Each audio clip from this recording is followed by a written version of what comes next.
আনন্দ করছেন। এসব তো আমরা কিছুই করি নাই। না, কিন্তু এইগুলো যদি চায় আর আপনার কাছে এগুলো না থাকে, তাহলে আপনারা এই যে নতুন আইনটাকে আপনারা আনন্দ করছেন, নাচছেন, গাইছেন, তাহলে কিসের আনন্দ হচ্ছে?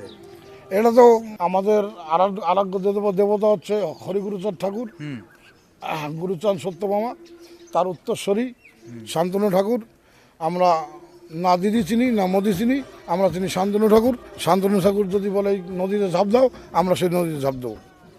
কিন্তু শান্তনু ঠাকুর তো অনেক দিন আগে বলেছিল এটা হয়ে যাবে, এতদিন ধরে অপেক্ষা করলেন, তাতে কোনো সেটা ঠাকুর মশাই জানে কতদূর কি করছে, আমাদের সেটা জানা নাই। উনি আমাদের যেটাই আদেশ করবেন আমরা সেটাই পালন করব।